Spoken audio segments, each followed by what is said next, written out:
سلام كرات بيتسو كميل لكم تحنديهم أنا سلامي زهير مسكن كم سلام زلهو نسخمون ببزلهمو سلامكم بزح ترفيو للي غرات بيتساي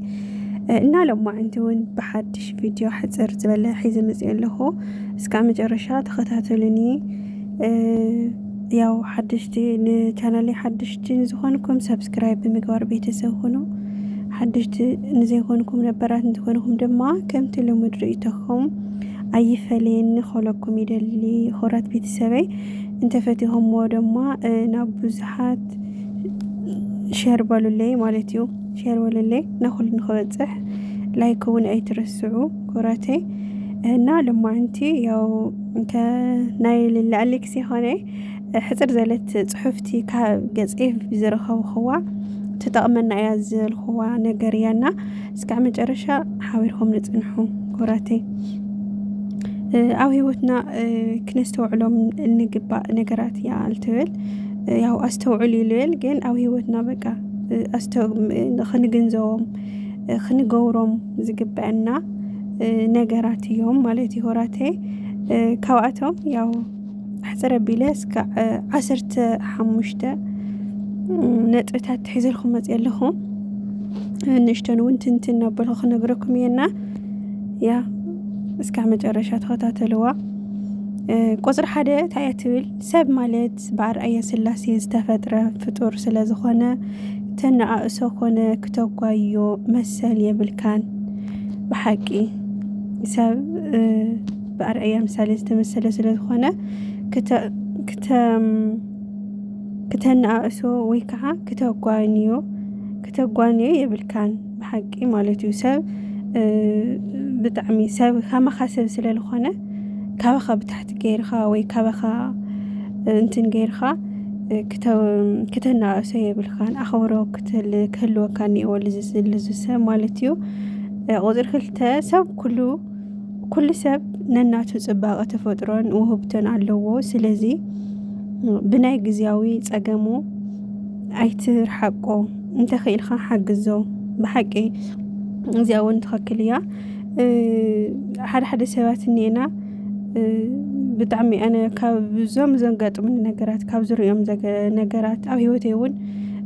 توتحني نجارات سلون خانتي هذا صحفتون بايزوي زي مزيان بيويا إن تشجيرو حد سوات لنا تشجيرو وسيخنا أو لعلي تشجيرو لعلو خلا يتقدم كن خنا اللي جبع لنا مالتيو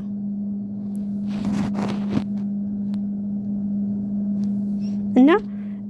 تشجيرو هنداف نما خرو هنداف مفتح نفترلو بقى بالتفلالي أجو خايلنا خنحجزو جين أنحنا خالعي تانكينا يتعسمو خويننا أنحنا ون وسيخنا نتقمو لنا مالتيو نتقمو لسبات لنا جين ياو أيت كنر حقاون يبلنان بونت كنر حقاون يبلنان أيز خايلنا أو قول نكون خونا لنا تخيلنا لما بزلنا عقمي بزلاتنا كنحجزو انت قدن بغرشي خوني سو خوينو بحساو نتحجزيخا بحسب أيزخا أو زيخون أو زي درجة تزحيلها بتسفى غيرنا بخمزي نقراتون كنحجزون خالينا تزيخوين دما زي مرحق بقى نصات الخا زي مرحق مالتيو سالساي دك صقم دك سبات تخفل كتقبرو زقباكا كمان كاب مقبار دحر زقباكا كاب مقبار دحر أيتبال سنتمتاي ناي إدكا حليفو سلا زنحكا أو ناي صقم سبا خمزي زاخزي مركوسة بالخايا ياو سب صقيمو ولا هالي بقى صقيمو سلا لخونه بقى انت نقلو إنا كازي سب أبز اوان صقمو جين أيردنا إنا قاقوحات ناقا احنا ونخص قمنا مخانو أيردنا إنا أي نرحقو خولكم يدل خورات بيت السبي كاب مقوت سلازل لخا كاب سببا زملت خا أي مسلخا እዚኣ እውን ያው በቃ ምቹ ህይወት ኣለና ቅርሺ ኣለና ኩሉ ነገር ብሕጉሳት ኢና ብስድራና ብኩሉ በቃ ሕጉሳት ኢና እና ብኸምዚ ስለልኾና ደሞ ተመስገን ግን ኣብ ከምዚ የለና ኢልና ብኻሊእ ግፍዕታት ንሰርሕ ካብ ተግባር ወፃኢ እግዚአብሔር ለይፈትዎ ስራሕቲ ስለል ንሰርሕ እና ያው ዘምለጥና ይምሰለና ናጋጓሓት ህይወት ምሽጥር ስለልኾነት ናጋጓሓት ታይ ሃም ለጋጥመና ስለለይ ንፈልጥ ያው እንትነይ ንበል ማለት ኩራት ቤተሰበይ ሓምሻይ ንህይወት ገንዘብ ወይ ድማ ሃፍቲ ዘይኾኑ ዘድልይዋ ልዕሊ ማንም ጥዕና ሰብን ከም ዘድልይዋ ኣይትዘንጋዕዮ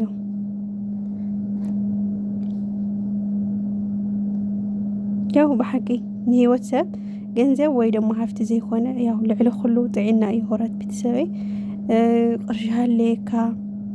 ኩሉ ሃለየካ ምንም እንትነይ ለካይ ምንም ልዕሊ ኩሉ ክስራዕ ዘለዎ ጥዕና እዩና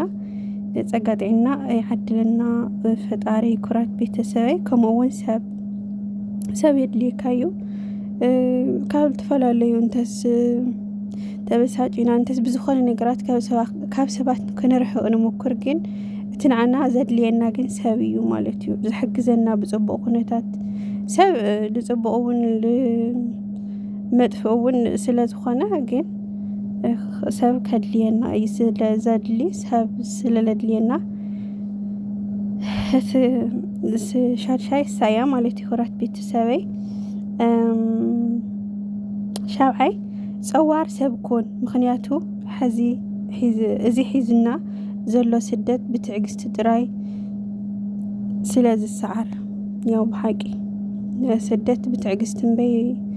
ስደት ብዙሕ ነገር እዩ ስደት ንዝፈልጣ እዩ በተለይ ኣብ ስደት ዘለና ኢና ንፈልጣ ስደት ታይ ምዃኑ ምስ ናፍቆትና ምስ ሓሳብና ምስ ድኻምና ምስ ጭንቀትና ብዙሕ ነገራት እንድሕር ተጨኒቕና ዘጋጥመና ነገር ብጭንቀት እንድሕር ንፈትሖ ኮይና እዚ ጽቡቕ ይኾነይ እንታይ ደኣ በቃ ብትዕግስቲ ክነሓልፎ ኣለና በቃ ንዝመፁና ችግራት ኩሉ ብትዕግስቲ ምሕላፍ ማለት ኩራት ቤተሰበይ ሻምናይ ንዘለኻዮን ኣመስግን ምክንያቱ እዚ ናትካ ተመንዮም ዝሰኣኑ ብዙሓት ሰባት ከም ዘለዉ ዘክር ያው ብሓቂ ቅድሚያ መጀመርያ ክንሰርዖ ዝግበአና ምስጋና እዩ ማለት ኩራት ቤተሰበይ ምስጋና ንዘለና ንዘይብልና ተመስገን ተይልና እዩ እግዚአብሔር እውን ዝህበና ማለት እዩ ኣማሪርና ተለይኾነስ ተመስገን ንሰኣናየ ነገር እውን ተመስገን ምክንያቱ ኩሉ ናይ ኣምላክ ፈቃድ ስለዝኾነ ተመስገን ኢልካ ምሕላፍ የድሊ እዩ ኩራት ቤተሰበይ ታሻይ ዋላ ልዕሊ ዓቕምኻ ፈተናታት እንተበዝሐካ ንፈተናታትካ ዘቃልል ፈጣሪ ስለዘሎ ምሳኻ ንኩሉ ብቕዓትን ብትንፋስን እትብድሆ ፈትን ያው ብሓቂ ፈተናታት ንዝገጥሙና ብዓቕሊ ብትብዓት ብተስፋ ኢና እምበይ ብጭንቀት ወይ ከዓ ብኻሊእ ነገራት መፍትሒ ይኾን ኩራት ቤተሰበይና ብዚኦም ክንፈትሖ ይግባእ ማለት እዩ ፈተናታትና ንዝመፁና ፈተናታት ማለት እዩ እና በቃ ብዓቕሊ በቃ ዓቕሊ የድልየና እዩ ተስፋ የድልየና እዩ ኩራት ቤተሰበይ ዓሽራይ ዕውት ሰብ መንታን ክትኾን ወትሩ ካብ ፈጣሪኻ ኣይትርሓቕ ያው ብሓቂ ዕውት ንክትኸውን ካብ ፈጣሪኻ ኩሉ ነገር ተመስገን ከም ትብለኩም ኩሉ ግዜ ንዝሓበና ተመስገን ኢልና ተሓሊፍናዮ እግዚአብሔር ደሞ ንጽሊ ተኾይንና ዝደለና ይህበና እዩ ኩራት ቤተሰበይ 11 ሓወይ ሓፍተይ በአምላኽ እመኒ ኮይንኻ ካብኡኻ ካልእ ነገር ብዘይ ፈጣሪ ካልእ ነገር የለ ያው ብሓቂ ንፈጣሪ ንኣምን እኒአና ኩራት ቤተሰበይ 12 ፈጣሪ ክሰርሓካ ከሎ እመን ሲሚንቶ ክሳብ ዘይቀረብኻ ብመልክዕኻ ኣይትመካሕ ያው ብሓቂ 4 ነጥቢ ሓደ ሰብ ኣለና ብመልክዕና ብኩሉ ንምካሕ ማለት ኩራት ቤተሰበይ መልክዕ ረጋፊ እዩ ውበት ረጋፊ እና ብመልክዕና ኣይንመካሕ ክብረተይ 13 ምስጋናይ ናብ ሰብ ባህሪ እዩ የቕረይታ ምሕታት ድማ ብጌጋ ዝሕከም መድሓኒት እዩ ይቕረ ምባል ናይ ዓበይቲ ሰባት እዩ ብሓቂ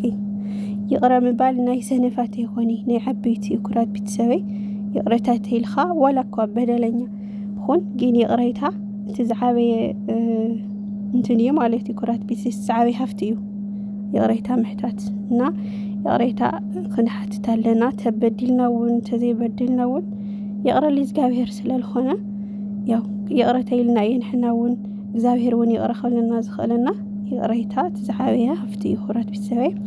14 ንበዳሊኻ ኣይትተሃላለኮ እንተኺልኻ ብትሕትና ምለኮ ብሓቂ ንበዳሊኻ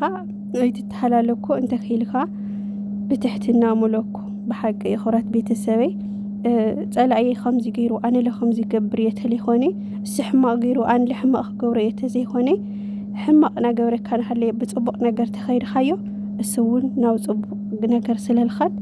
ብጽቡቕ ነገር ክንመልኾ ኣለና ማለት እዩ 15 ና መጨረሻ ሓሪቕኻ ከለኻ ኣይትመልስ ተሓጒስኻ ከለኻ እውን መጽበዓ ኣይትእቶ ጎሂኻ ከለኻ ኣይትወስን መድሓኒ ዝብል እዩ ብሓቂ እዩ ማለት እዩ ሓሪቕኻ ከለኻ ሓሪቕና ከለና ንምልሶ መልሲ ድሓር የናስሐና እዩ ማለት እዩ ኩራት ቤተሰበይ ያው ተሓጒስና ለሃለና ደሞ ክገብሮ እየ ኢልና በቃ እንትን ንብል እሞ ድሓር ከይንገብሮ ተኸፀግመና ይኽእል ክኾን ይኽእል ወይ ከጣዓሰና ክኾን ይኽእልና ኣብዞም ነገራት እዮም ቀልጢፍና ዘይመውሳን ማለት ኩራት ቤተሰበይ ተረጋጊዕና ኣሞቺና ሓሲብና ምውሳን ማለት እዩና እዚአን ይመስላ ነይረን ደስ ጽቡቕ ከም ዝኾነት ተስፋ ይገብርና ሰላም